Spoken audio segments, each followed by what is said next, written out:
After being away from the art scene for many years, this 70-year-old carver comes back with a bang and exhibits his recent pieces at Quintessence Gallery in Lagos.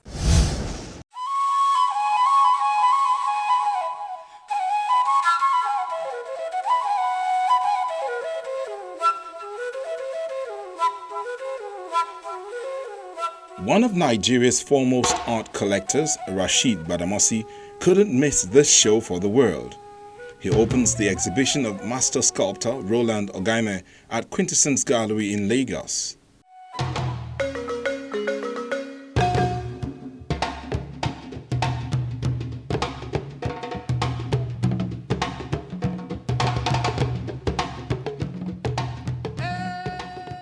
The works you see on display are works of the 80s, 90s, and 2000 plus. They are selected works from my strong rooms over the years. Although some of them were done in 2015 and 16, but I have reserved these works for today's purpose over the years. This veteran carver has been away from the art scene for a while, and now he has come to display what he's been doing during this hibernation period. It has always been my passion as when I was a kid. My father was a teacher. My immediate senior sister is a teacher. Many of my uncles were teachers. And when I finished my modern school in 1962, I opted for carving. Despite my father's objection to it. But after some years, he became my best friend when he started enjoying me as a Nigerian artist.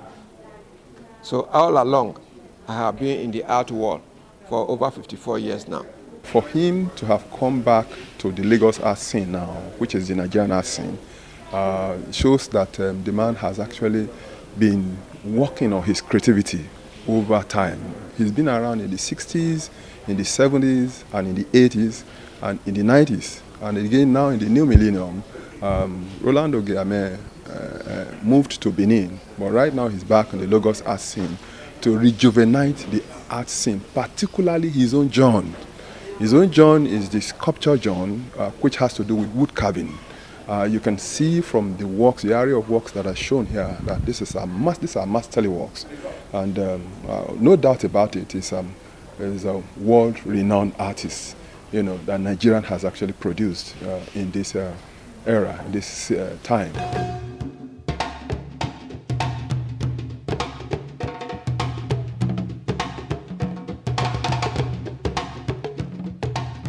So many of his works that I've seen over the years, they're incomparable. They're just unbelievable. Ogaimen, a great master. Fantastic. How can one say he's comparing his works with anybody over a period of time? He's been a great master, put it that way. And we're so happy that he has maintained the consistency of what there is. The path to find himself has led to deep research and new techniques which he has embraced. When I see a piece of wood, the nature of the wood inspires me for what it's going to give out. So every piece of wood, the way I see it, is a figure, and it's a storytelling figure. The inspiration is that natural, it's gifted. And I get my inspiration from the surrounding, the event, past event, or what I consider will be a future event. For every artwork he makes, there is a story behind that artwork. He started from nothing years ago, over 50 years or thereabout, and he's still carving at his age. He's 70 now, so his work is great. He has his own unique style, and his unique style, his works are very historical. He's perfect in that style that he's doing, and you can see the material that is used. They are timeless materials, despite the fact that wood can actually have problems, but the wood that he chooses are timeless. And so he is a man that have taken his time, to do his work, to work on his theme.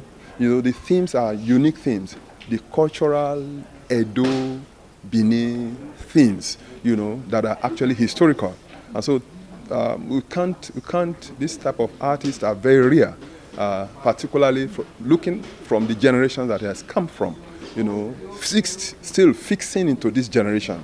I think we have to give it to him. This 70-year-old has works that deal on the details such as the diviner, god of music, elephant in action, the beggar, IGUE festival in Benin, just to mention a few, which capture the beauty of the African culture and tradition. The titles are various. Some traditional works like the coronation of the Oba of Benin, which I did between 1980 to 85. I also have what I call the central table, which represents the IGUE festival. I also have a figure here, the ritual dancer. I also have a big figure, the biggest works here, the African mother. And you see the African mother with many children. Some are even fighting for food. And the woman with many children is also backing a baby on her back. So most of the work, you have the echo of the forest, the prince of the forest, the Benin princess, the Nigeria lady bust, and diviner, joyful dancer, the maiden dancer, and a lot of others. Even I have here the elephant, which is like bronze, but it's wood. I just give it a bronze finishing.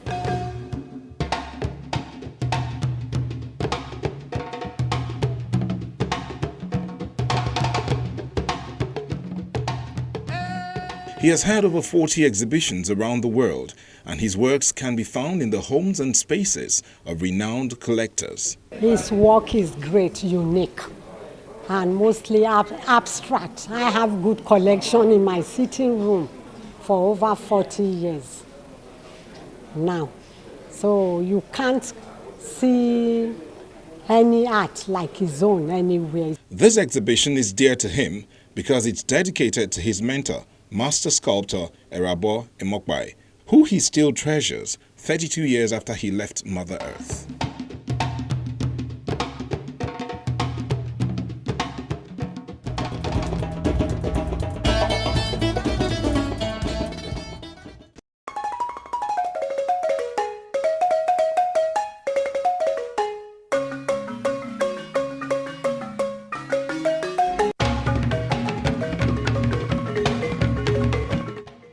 Born in Bomundi in Bayelsa State, South Nigeria in 1921, Gabriel Okara had his early education at the Government College Umuahia, Abia State, and later at the Yaba College in Lagos.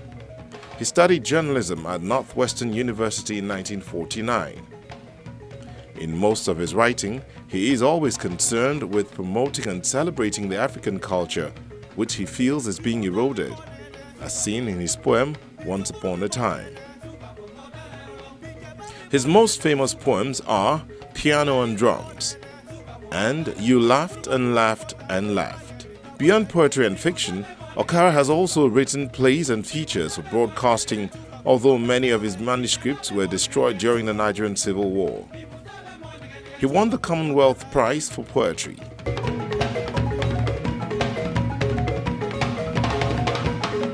You can enjoy Art House on any of these platforms.